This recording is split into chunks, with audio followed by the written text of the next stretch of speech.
On today's show, Laura Heywood interviews the creator of scenery bags, my friend Jen Wheeler-Kahn. Welcome to Laura Heywood Interviews. I'm Laura Heywood. There are few things more iconic to the theater than the curtains. I remember looking up at a big red velvet curtain as a kid and thinking it was like the biggest, softest blanket in the world.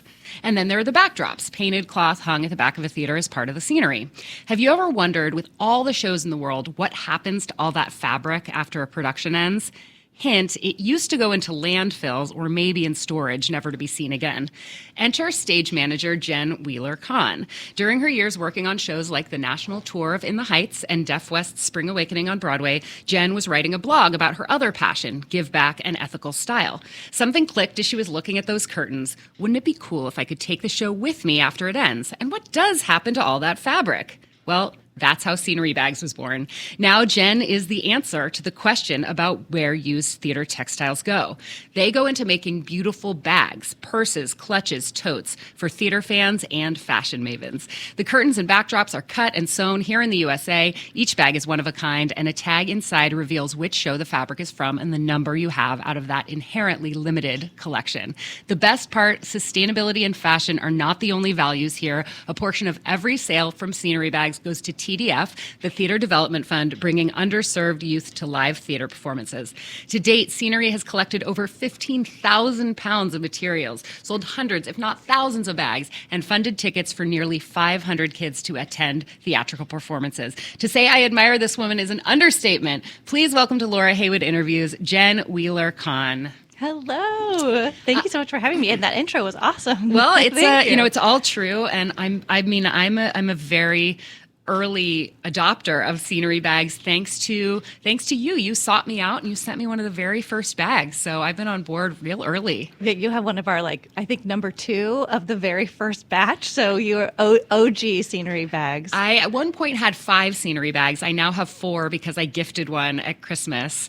I had one of the very first, what was the black curtain, the break a leg bag? Oh, yeah. Yes. Which I gifted to my niece, who is really fallen in love with theater.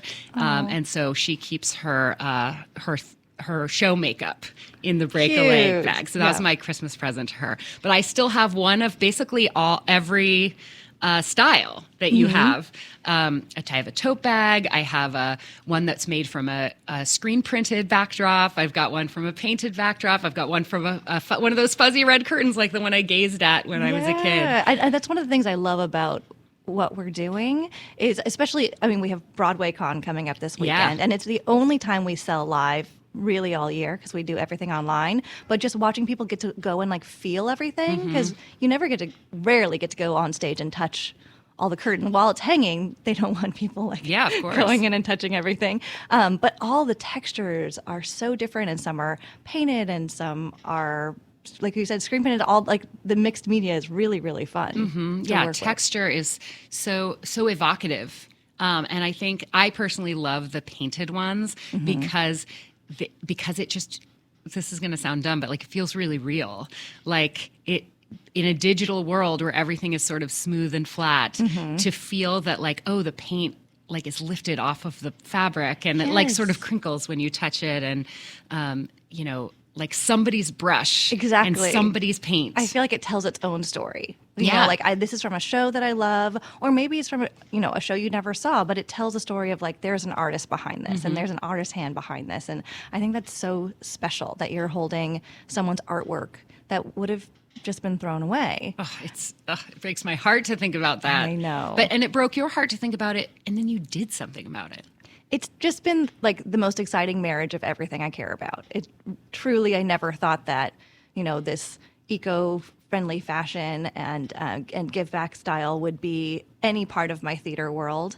And, I thank my lucky stars every day for this idea and the ability to move forward with it. And then having a baby, which really made me launch everything. Because while I was a stage manager, I was kind of kicking the ball down the road enough. I had collected about 600 pounds of drops that were sitting in my parents' storage unit. Oh my gosh. But which my parents were like, well, these will never see the light of day. We'll be sitting on this forever. Jen has another kooky idea, because I am the queen of, anytime I was in between shows for longer than 2 weeks, I would start a company, because that's just kind of what I do.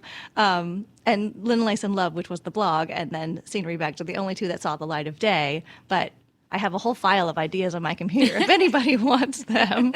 So what's the first memory you have of thinking that this would be a good idea? You said you were kicking it down the road for a while. Was it, as I fictionalized it in my intro, were you just like, wouldn't it be cool if I could take the show with me? And what does happen to all those curtains? Like, when did it first pop into your head as like the germ of an idea? It was actually on a road trip with one of my girlfriends. We drove up the coast to Maine. And in Maine, there are all these amazing upcycled shops and like handmade everything. And I'm like, I found my people. This is amazing. And one of the stores had bags that were all made out of old sails from sailboats. Uh-huh. And I was like, I could do this. Where's my idea? Like this is all the things I care about. I love this. What can I do? Like what has a lot of waste and a lot of fabric? And I was thinking about it, and then the light bulb went off, and I'm like, what? My industry. Yeah. Like this is what we do.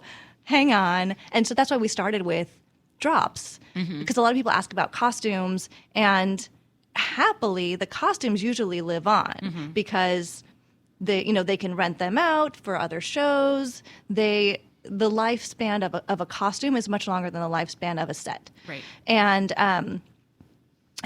also because drops are just one big bolt of fabric. So I mean, it's harder to work with than costumes because costumes are made to be fashion and drops are not. So there's a level of creativity that has to come into that, but it just lent itself to making the most sense. And so we started there, and then actually in this last year we started repurposing stage floors. Right, so, and you sent me a couple of the bracelets. Yes, these beautiful I'm wearing bangles. a bangle now that no one can see on this podcast, but I'm wearing it and it's great. Because a shop in Charleston emailed me, and they're a union shop. They make national tour sets all the time, TTS. I love them. And they're like, hey, we have all this show deck that we're going to be tossing. I know you make bags, but do you want to make like coasters or something?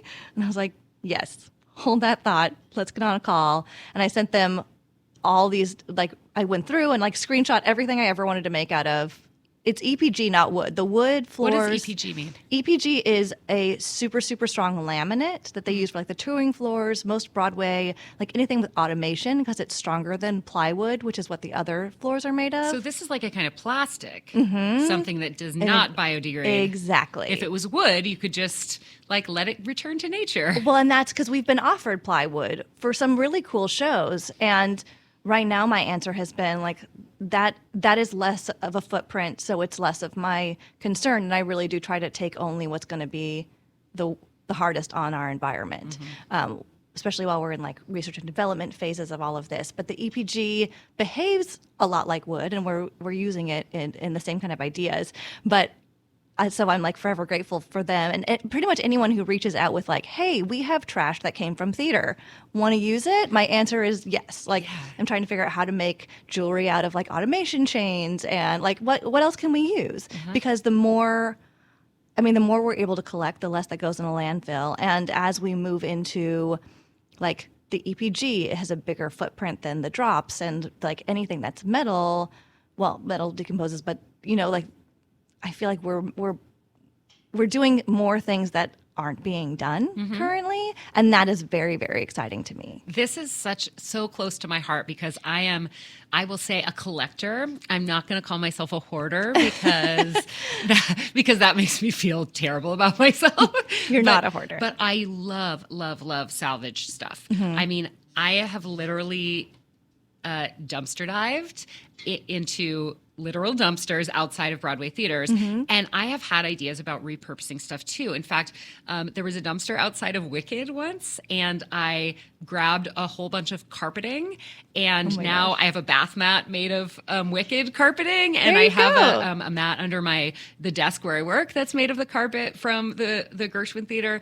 And then I also picked up probably about 30 armrests from the the chairs, the theater seats. And I have this idea of putting those together and making sort of a step stool that's like 3 or 4 armrests, because they're rectangular. And if you put 4 next to each other, it makes like a nice square. And then if I could do like 3 panels of that and put them together. I mean, I don't know anything about woodworking. And so right now they're just in a box, but I've always had this idea that my apartment someday, or my house, if I ever had a house, could be filled with things that carried the energy of the productions, but weren't necessarily posters and playbills, which are like a little on the nose for me in terms of how, just in terms of my decorating style. Yes. No, and I feel like I'm exactly the same way. Like I've always been very, very attracted to anything that tells a story.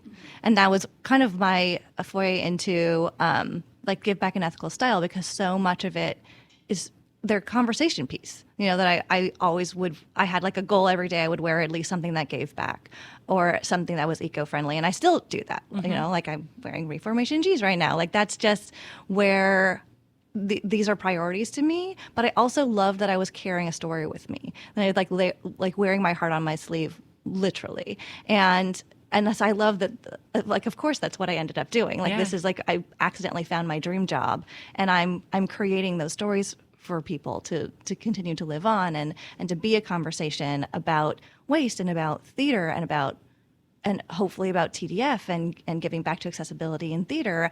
And I just love the idea of this giant like trickle effect and wave effect of this story being told. Like I get emails from people all the time saying I have now I own a bag from the last show I ever saw with my mom, or the first Broadway show I ever saw, or the first Broadway show I was ever in. And that was the ripple effect I didn't expect. I knew that we were going to be helping minimize theatrical waste, which was super important to me. And I know that we were going to be helping introduce kids to theater. And these were my like, yes, okay, this is what I care about. This is awesome. And I think I forgot about how it would affect people. I really, really forgot about, so that I'm not forgot, but I guess I didn't think about it as much. And it's been like one of the most amazing gifts to get these emails back from people about the way this product has affected them. Yeah, I've heard from several people and seen a lot of social media posts from people who were in Mamma Mia, because you had a bunch of textile from Mamma Mia, and a bunch of the cast carry those bags now.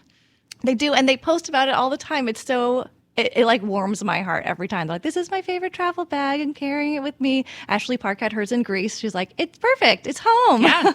I have one that very first one, number 2 ever off the line from Scenery Bags, now carries my tampons and Band-Aids when I travel. And that's just my go-to spot. It's great. It's like that perfect size. And what I like about the newest ones, I think they're the newest ones that are made out of the curtains, is that they are perfect for a playbill. Yes. And they have this front pouch to like put a playbill in there.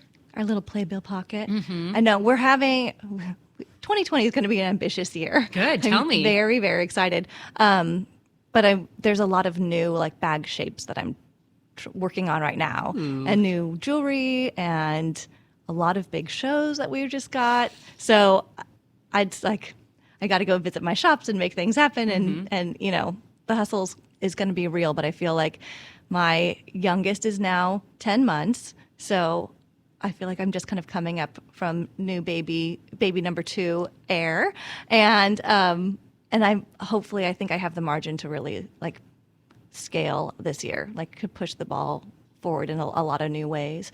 So we'll see if I can. Well, I'm going to put an idea on your radar that I don't know whether it was before, but I think there's a lot you could do with tile. I have a table in my apartment I got at Bed Bath & Beyond. It's like a mosaic table. And I have thought I would love to, like if a box office was being torn up and they're just like chiseling out all this old tile and throwing it away. Like, what if I could get that and have an artisan make it into a table that looks similar to the one I have now? Yes. But, you know, and I feel like jewelry out of like broken tile patched together I feel like that could be. And we just picked up a bunch of plexiglass from a show I can't tell you the name of, but if you think about what closed recently with plexiglass, you might be able to figure it out. But I'm very excited to kind of figure out what we can make with Simplexi because that's a very new textile for us. Yeah. And I have lots of ideas.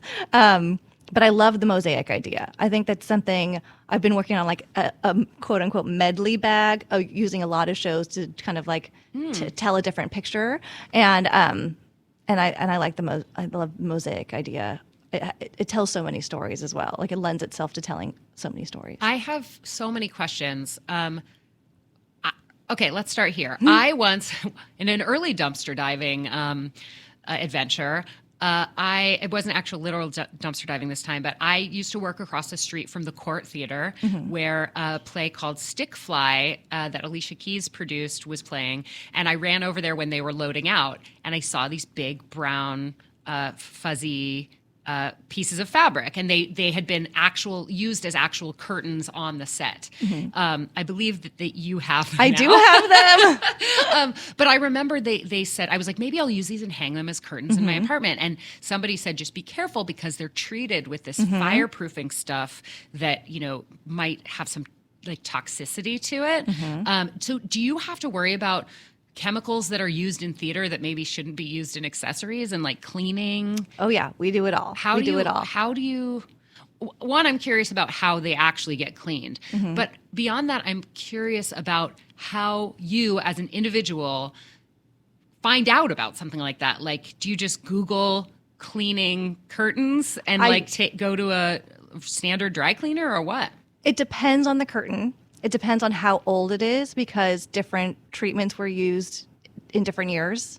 So there's a lot of research that went into it and continues to go into it because I need to be able to sleep at night and I don't want to hurt anyone ever. I would be devastated. So I started with Google. My good friend Google has helped me with a lot of this business. And then I went to scenic designers and artisans. And I asked all my scenic painter friends that do the treating of them, like, what do you use? And then I found the company that makes most of the fire retardant used theatrically now. And I asked them, like, what do I use to clean it? How do I? And actually, it's surprisingly, they're like, just use soap and water. And it'll come off. And it only lasts for 5 years. And then you have to be treated again.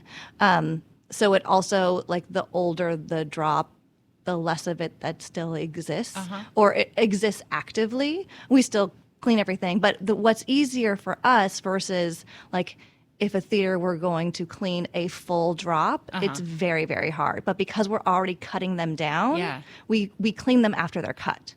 Yeah, so you could even just, like, take a strip, depending on how thick the fabric is and what it's made of, like, you could just put it in the washing machine. Oh. Well, I mean, it depends on what it is, because the painted ones you can't wash. But like the ones that are screen printed, you can just wipe down because they're like a plastic. And then the curtains we dry clean, and then some of the curtains we launder as well, like depending on what the nap is and all of things. So it really varies, and I really went back to, like, all of my theater friends and resources to find the real answer. And then we also line everything, and I've really tried to do all of my due diligence about protecting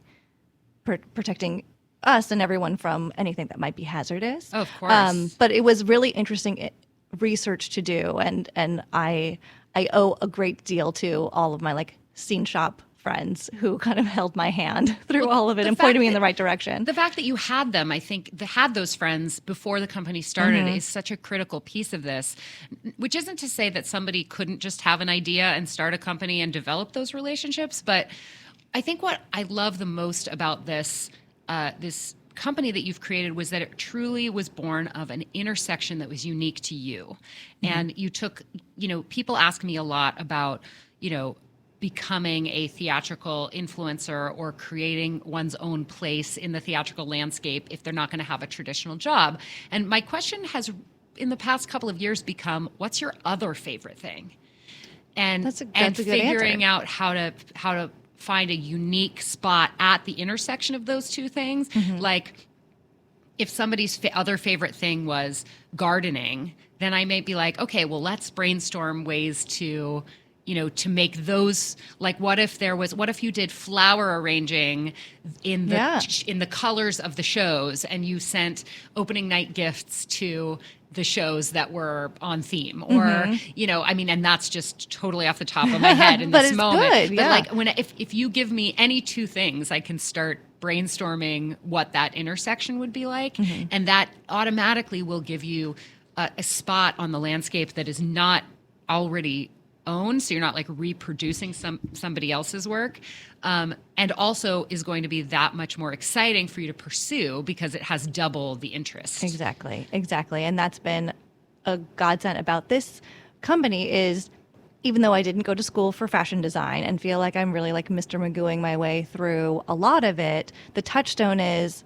I am my own ideal customer. Like, this is what I care about. I would buy these things. And whenever I feel like I'm lost, or I, you get imposter syndrome and feel like that I shouldn't be the one running this company, I can come back to the fact that I'm like, no, this is my heart. Like, this company, every bag is like my little baby, and getting to like design all these things has been so much fun. But I don't make anything that I wouldn't wear or carry myself. Like, I love everything that we do, and that's makes it really, really easy, and really easy to like talk about it with true excitement and passion because I care about it so much. How do you manage to not keep everything? It's so hard. If I were because all the bags are made in Florida and all the accessories are made in Charleston, and if I were at the shop, it would be so dangerous. I would want to keep like everything. Yeah.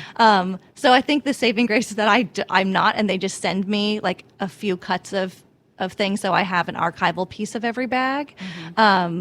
Because they're so cool. And whenever I'm there, like, productivity slows down so much because I like hand pick everything. I'm like, let's do this one and this one. I'll like mull over like what to send, because a lot of what the color drops, or like you don't know what you're getting in a lot of ways. You're like, I believe in this piece. I think that drop is really cool. I'll take that one. But like, what cut you're getting, we haven't figured out how to do like one of one, because it's just a lot of manpower that we don't have. What does one of one mean? Like, just to put on the website like each individual bag. Oh, got it. Yeah. Which, so you say like you're going to be getting a piece of this drop. Yeah, and then the Kinky Boots curtain, which, by the way, we need to talk about what happened with the Kinky Boots curtain. But the bag that I have that says "Say Yeah" on it, that's a Kinky Boots drop, isn't it? It is. It's the finale curtain from the Milan fashion show. Yeah, and it's embroidered with the lyric. We put the "Say Yeah" on it. I mean, we can just jump on into that. Was like the most exciting thing that's ever happened to me in my whole life, probably. Okay, so take me through from the very beginning. Okay, first of all, you see Kinky Boots. It's full of flash and glamour. Mm-hmm. There's a lot of red. Mm-hmm. And in addition to the curtains that are actually used in the theater to separate the audience from the show, there's also curtains that are sort of part of the set, mm-hmm. used in the finale as part of a fashion show. Yes. And I remember, it's so funny because I saw Kinky Boots on Broadway 3 times.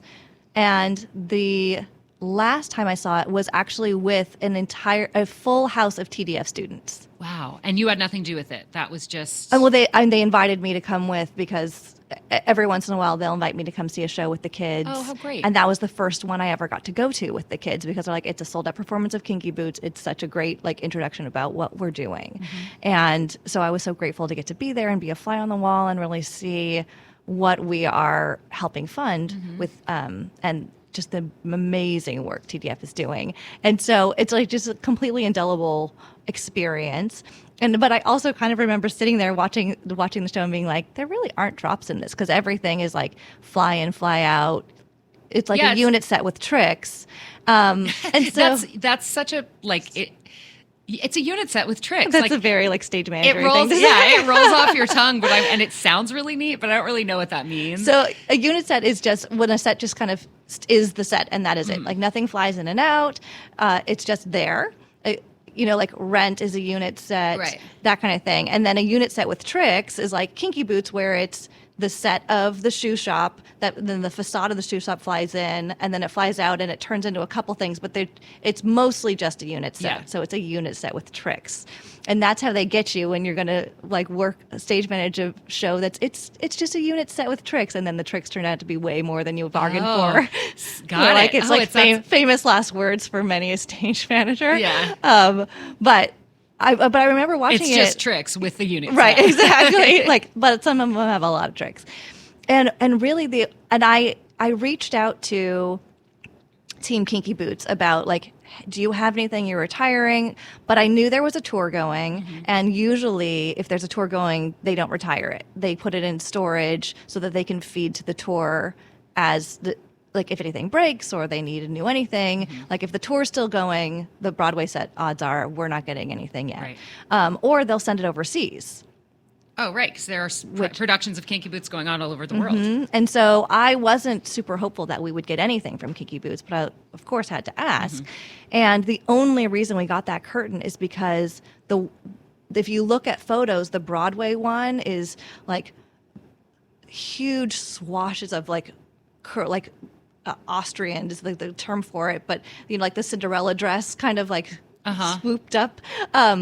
It's this very, very thick, beautiful red curtain. And on the tour, it's the same red curtain, but it's just a straight panel. Because I think it was much easier to tour with for the whole one scene that it's in, why we travel with this giant, giant, giant, giant red curtain. And because it didn't match what was on the tour, they were getting rid of it. And so that's why we ended up with it. And so I found out we were getting this curtain from Kinky Boots, and I had become friends with Sammy and Ryan and RRR Creative, who are Billy Porter's stylists. Let's just pause for a second and say, can you describe what the square footage was of this ish? Like, how big are we talking? How many yards? Huge. I actually have no idea because we're still like unfolding it. Got it. Okay, so it was not.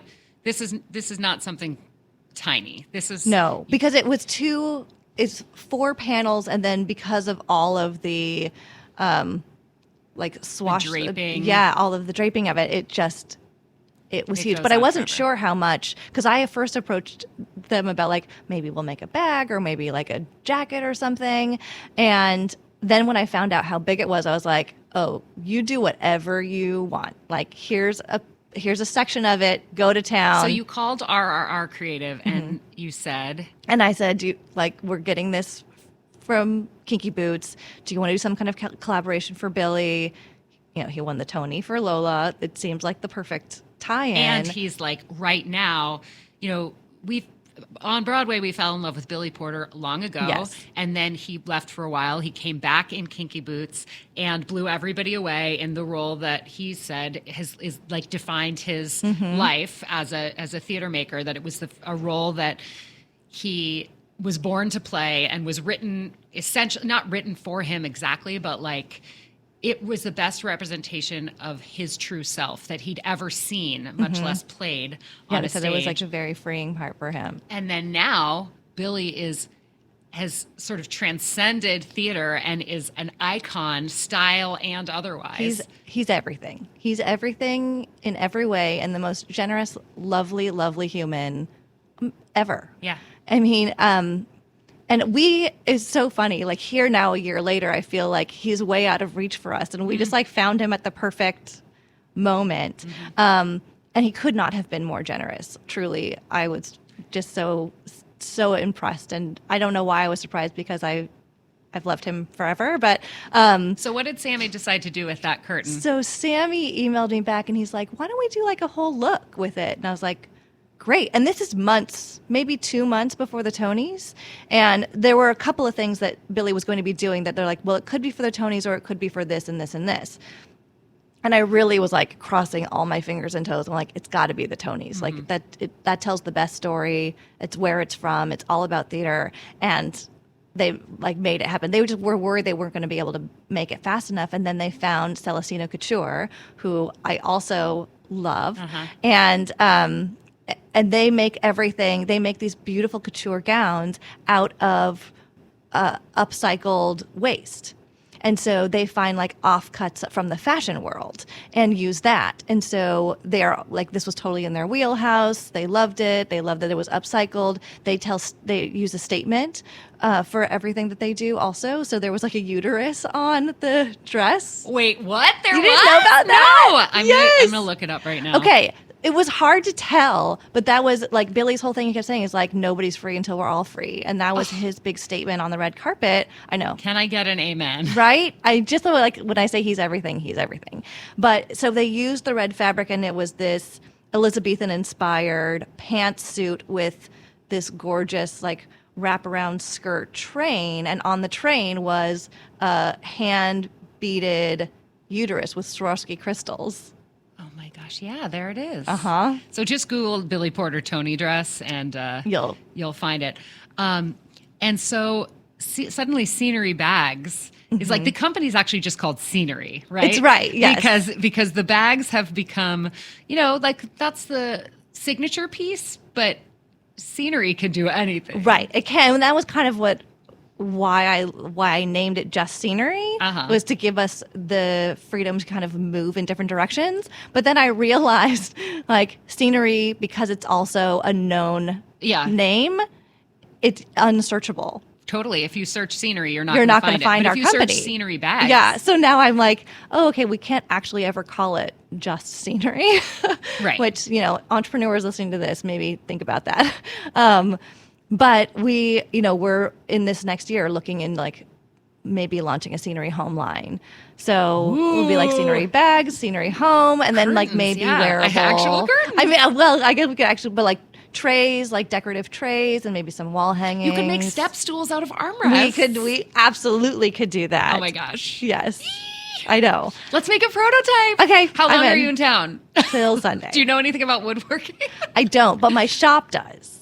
Right. See, and that's also the thing about it. Like, if you have an idea and you're passionate about it, just like find your team, find people you trust who are also excited about it to make it happen. I've been so lucky that I found our Florida manufacturers, but the Charleston manufacturers found me.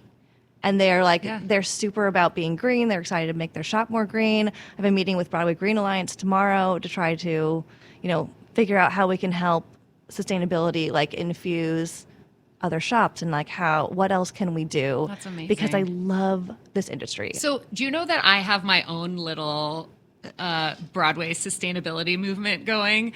Wait, what? Well, it's just the teeniest little drop in the bucket, but that's what we need. But my passion is spreading joy through contagious enthusiasm, and that's like my mission statement in life: spread joy through contagious enthusiasm. And I interact with a lot of, I call them kids online, but really they're of all ages. They're just like, I they feel did like that as my a stage babies. manager. I was like, these are my kids. Yeah. Where like most of my cast was older than I was. Whatever. Yeah. So the quote unquote kids that I interact with online love stuff. They love merchandise and they love to feel close to the shows that they love. Maybe they saw it once, maybe they've seen it a bunch of times, but the vast majority don't actually get to go see the show live on Broadway because they're all over the world.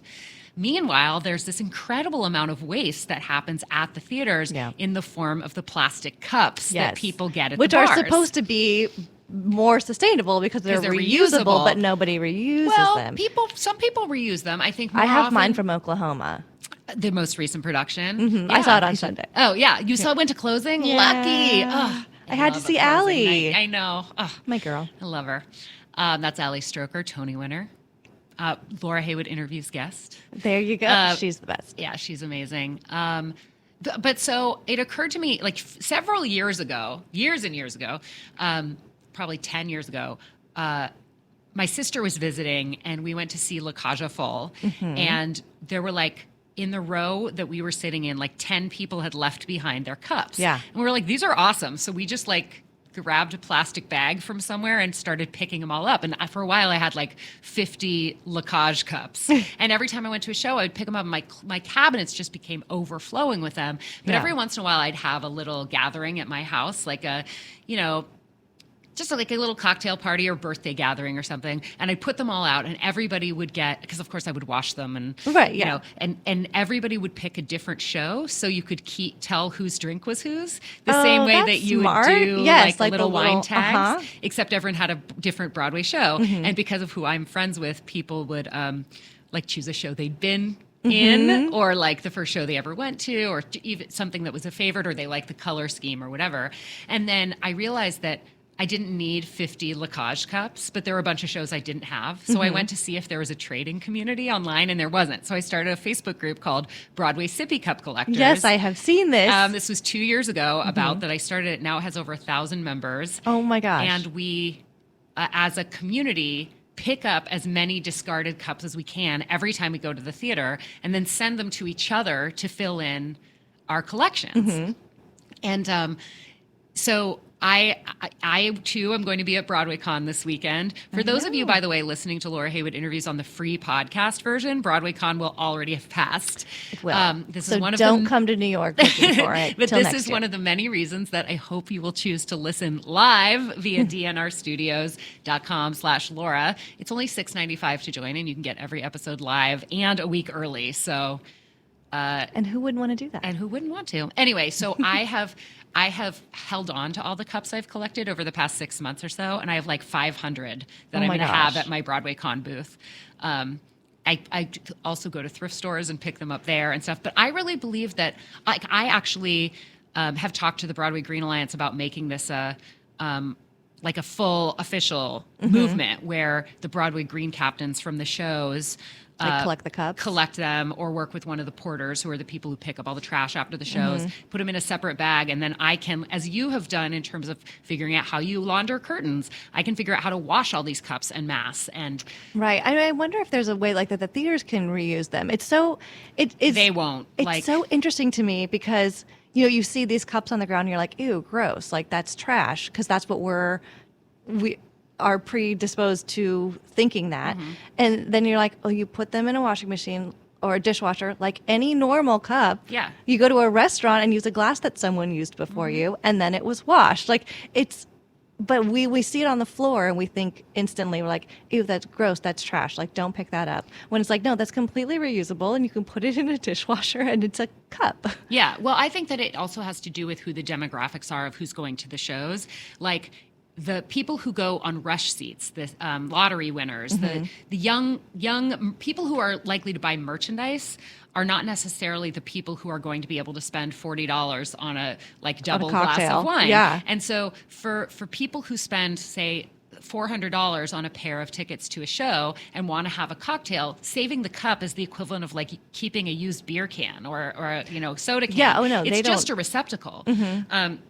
And while they're like, you're handling a lot of stuff that actually, without being transformed, is just kind of waste. Whereas these cups, nothing needs to happen to them. They just, there's somebody who would find, it's literally one person's trash is another person's treasure. All that's missing is the action between like the trash and the treasure. And so I'm like a one-woman army trying to bridge that gap. And because it allows me to spread joy, keep some stuff out of the landfill, or even if these things are recycled, I can only imagine how much energy it takes to recycle them. Yeah, I wonder how. Okay, I have a meeting with Broadway Green Alliance tomorrow. I'll talk to them about Yeah, it. I feel like, but I also feel like what if you and I came up with some kind of collaboration where we could repurpose the cups? Like, they could be used as cups, but they could also be, we could clip out the logos and use them as jewelry pieces, or make little pottery, not pottery, but like planters, where like I want to get some seeds and make a little herb garden on my windowsill Yes, out of using the cups? little That's cups. cute. And I feel like even if just like to paint the inside with a different color and make it an art piece or whatever, there's something there that I feel like. Okay, now I'm thinking about stuff. Yeah, and I agree, and I know that a lot of people are doing things out of playbills, like discarded playbills. I love the theater community so much, and the theater industry so much, and it's given me like the first half of my life was all spent stage managing. I can't believe you were a stage manager for 17 years. Yeah. Yeah. And I loved every second of it. I look at you and I think that means you must have started when you were 10. Oh, bless you. It does not, in fact, mean that. But the one thing that I feel like we're doing wrong is the waste component. I love the stories that we tell. I love the conversations that are started when you leave any theatrical piece. I just think what we're doing for the world at large in storytelling is so important, and what we're doing to the world at large through waste is tragic. Yeah. And we need to fix that. And, if this is my version of like throwing starfish back in the ocean, and maybe it's only a few, but I'll throw as many as I can. I love the starfish story. It mattered to that one. Yes, and it does. And, if we all start throwing starfish, like you throw your starfish cups, I got my starfish drops, like let's all throw starfish. But we can make a difference. And I feel like that's the one component of the entertainment industry that is sadly in the wrong place. And it doesn't, so many artists are really activists for environmentalism but then our industry is such a top polluter. So it's something that I think we all need to work on. I have another crazy brainstorm Yes, for you. Bring it. I love it. I think that your process, you're dealing with massive quantities, right? Big quantities of fabric. You're sending them off to your is it factories? Our shop. We have a your shops. manufacturer. Yeah, your shops. I think about high schools or community theaters that just have a single drop. Maybe it's 100 yards. That I want that maybe the scenery could have a little DIY section with like a pattern that's like, make a bag for your drama teacher out of the show that she directed, like just so that rather than have them send it to you and you go through the shops and everything, but cut a piece this big, fold it in half. You can also YouTube a lot of the making a pouch is not there are many different ways to do it, but I am working on is I started the conversation with material artists here in the city about really in this next year, which I've already tried very hard to do, but focusing even more on if the drop still has life in it, to let it live. Oh, yeah. And live on in the community, to continue to tell a story on stage until it's really ready to be retired.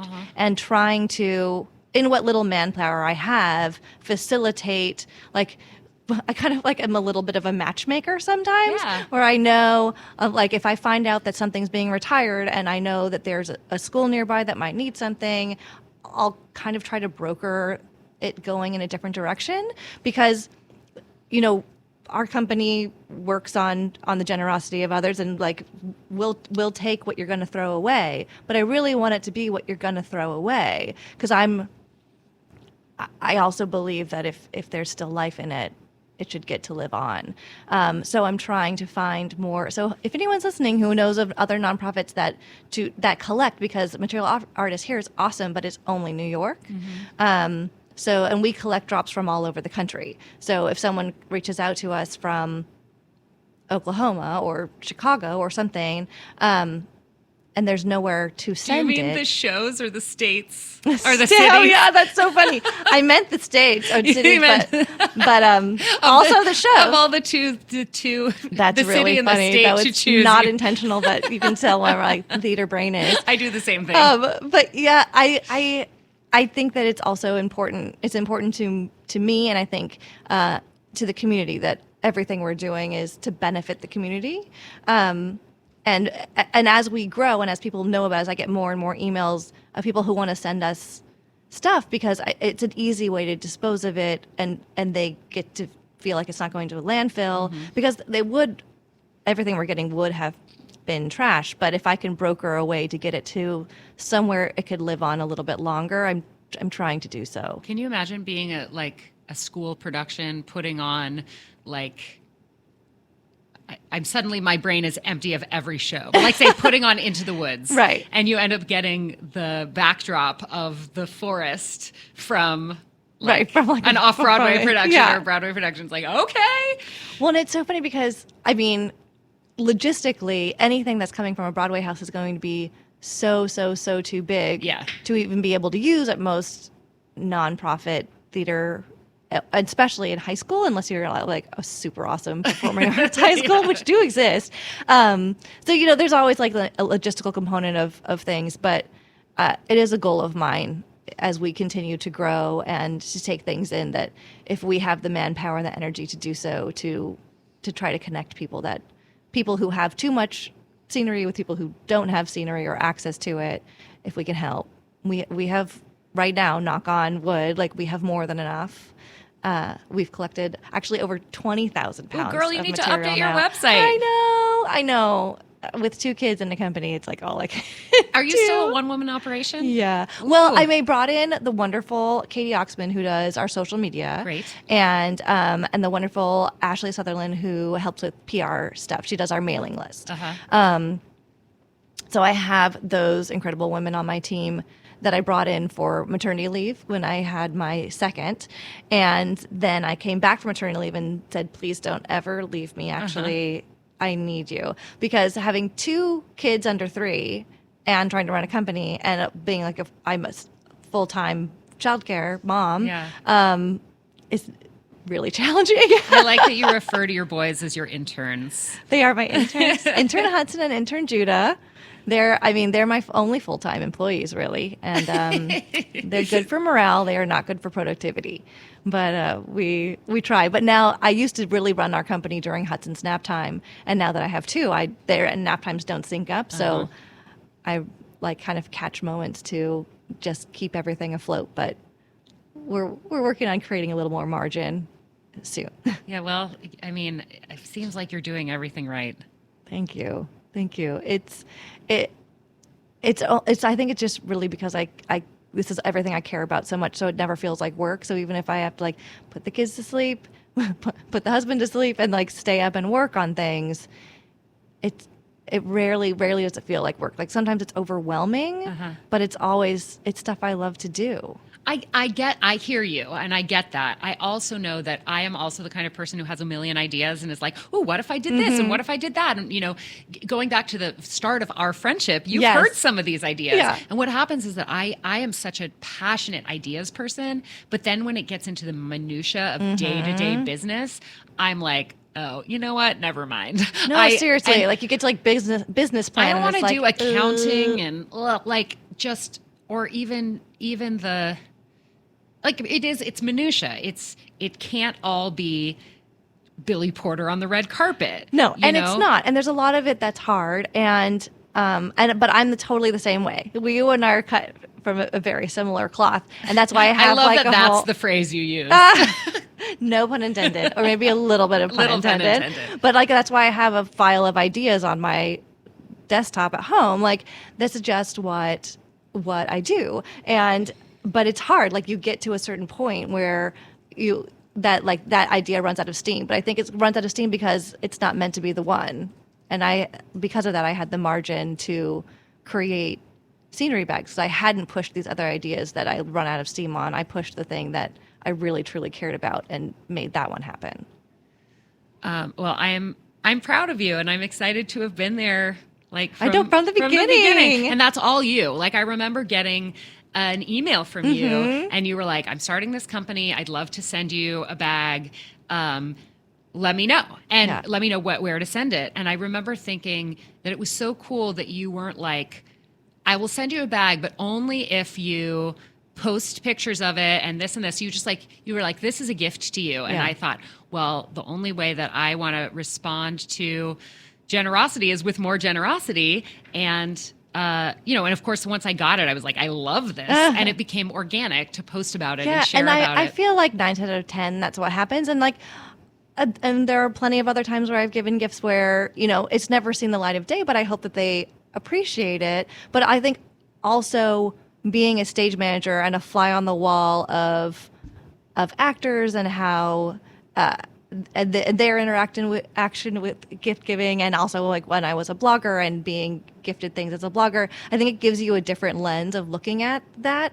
And so whenever when I reached out to you, for example, it was exactly that. I just wanted to give you a gift because it just seemed copacetic. I was like, this is perfect for you.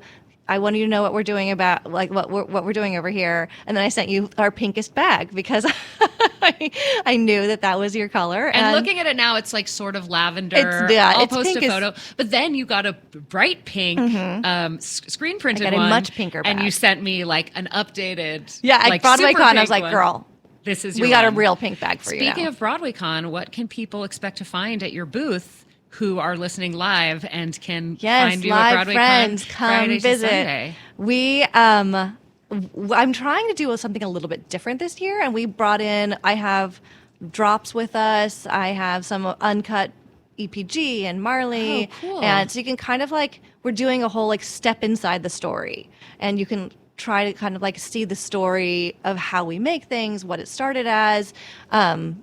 To give people kind of like a behind the scenes glimpse of scenery bags. And we'll also have, we're debuting a new screen printed, a tote and screen printed bag. Ooh. So those will be there. So come check Wait, it out. does this mean that there is a kind of scenery bag that I don't own one of yet? Yes. And there's going to be more. And we'll have our Kinky Boot stuff. We'll have our Beetlejuice rings, but not rings? for sale. Tell me about this. Oh my goodness. Okay. Beetlejuice fans, I love you, love you, love you. I loved Beetlejuice so much. Alex is a good friend of mine. We worked together at the Old Globe. Leslie's a friend of mine. We worked at La Jolla Playhouse. So I went to go see them, and also I'm friends with like the entire stage management team. So I went. Is that Maddie DiCarlo? Yeah, Maddie and David and Rachel and Emily, they're like amazing. They're my people. So I was like, all right, I'm gonna go see my people. I didn't really know what to expect about the show, and loved it. Loved it. I thought it had so much heart. It was so witty. I had the best time. And then we were offered pieces of the deck from the out of town in DC. Wow, yeah. And so I was like, yeah, we want that. And so I cut little coffins and put them on rings. And we made this coffin ring. And I really didn't know what to expect. And because I was like, we're already a niche brand. This is like niche on niche on niche. And I launched it for Halloween. And it sold out in 2 minutes. It was our most popular item we've ever had. Wow. We've now restocked 3 times, and every time it sells out within minutes. So they're currently sold out, but I have one of every size, so people can come and like try it on and see what size they are and what they like, and then take a photo with it if you want. And we're going to launch a pre-order for the rest because we've already sold over 400, and we'll be making more. So somebody can pay for one and reserve one at Broadway Con, but not take it home with them? We won't be doing the pre-order at Broadway Con, but they could at least like see it, touch it, try it on, and know like, okay, I want the silver size 6. I'm ready when you pre-order. Because people are, I think, just wanting to like see it. I wish we had them for sale. They're all handmade, and it is actually very, very hard to make something that small out of something that big. I bet. And so imagine you with like a chisel, just like chipping off little. Well, I mean, they run it through like the CNC, and then they have to like file down everything and then seal everything. So because there's a level of like we need that all to be clean too, and then all to be sealed. But there is a level of audience education for every new product that we launch, just because like we are so conditioned to expect Amazon and Target. Like we expect it tomorrow, and we expect them to be an endless supply, and that's not what we're doing. And so a lot of people get really frustrated with us, which is one of the hard. I mean, it's a beautiful and a hard thing that we sell out of our stuff so quickly. Usually, like almost every launch we did this last year sold out within an hour. Wow. Like everything we launched in 2019. So 2020 being the year of scaling up is going to be important. Yeah. And so I'm trying to be able to make more a little bit faster, because it like hurts my heart that we're frustrating people because they want this piece of their favorite show so badly. But there's just nothing. We're working as fast as we can, and everything's handmade, and it's all made in America, and it's all sustainably sourced. And, like we're trying to do everything right. But the one thing that we just can't work faster. Right. So there's a little bit of audience education in that's been a challenge in a fun way, like trying to figure out how to change our mindset that like we are not fast fashion, and we're never going to be fast fashion, because fast fashion is everything we don't want in this world. But it's hard because it means that it's going to cost more and it's going to take more time. Can we at least at BroadwayCon sign up for the mailing list to find out when the Beetlejuice rings will be available? You totally can. You can also sign up on our website. Scenerybags.com. That's right. I'm hoping to launch, we have a really big new launch coming next week. Insider tip. And that will probably sell out like within minutes. And then what kind of hint can you give us? It's from a very popular show. We have had one drop from them before, and I never thought we'd get anything from them again. And now we have more. Is this a currently running show? It is a currently running show. Broadway show? Uh-huh. Do they have a color scheme that I'm particularly fond of? Yes and no, because I know what I think I know what you're alluding to. They have two color schemes, one of which you're particularly fond of. Got it. Because I immediately went to Mean Girls. I know. Because I knew you had a very limited Mean Girls. Oh my gosh, that did sell out in minutes as well. But that was just the step. That was the step and repeat. Right. And most of those went to the actual cast members, right? The few of them did. Yeah. And there is another step and repeat that exists, but it's the one they're still using.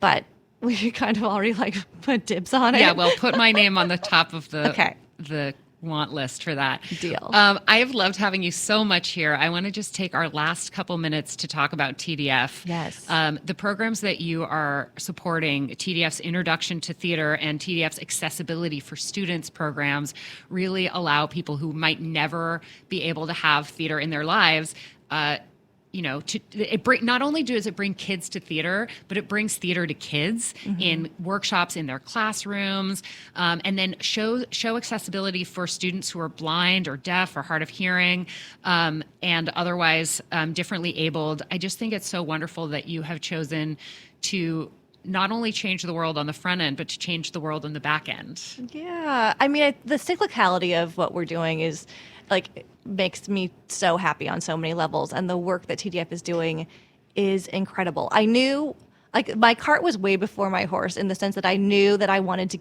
take kids to see theater. And in my own naive young entrepreneur way, I was like, I'll do it all. I was going to launch the company and I was going to launch the nonprofit and I was going to why not? And then my husband wisely said, he's like, why don't you find someone who's already doing it and just give them money? And I was like, oh, that's a good idea. Because I was trying to figure out logistics of busing kids in from wherever and all this stuff. And I was like, I was getting very overwhelmed. And then so I went to our good friend Google and started Googling nonprofits in New York that take kids to see theater, of which there are not many. And I was shocked. And I found TDF and I was like, great. I emailed them and basically the crux of the end of that email or the end of that phone conversation later was sure, we'd love to take your money. And I was like, great, done, you got it. But what they do is so much more than I ever thought. They also, they allow the kids to be theater fans forever. I love it so much, and I'm going to make a donation to TDF in your honor today. I'm encouraging everyone else to do so. Jen Wheeler-Kahn from Scenery, thank you so much for being here.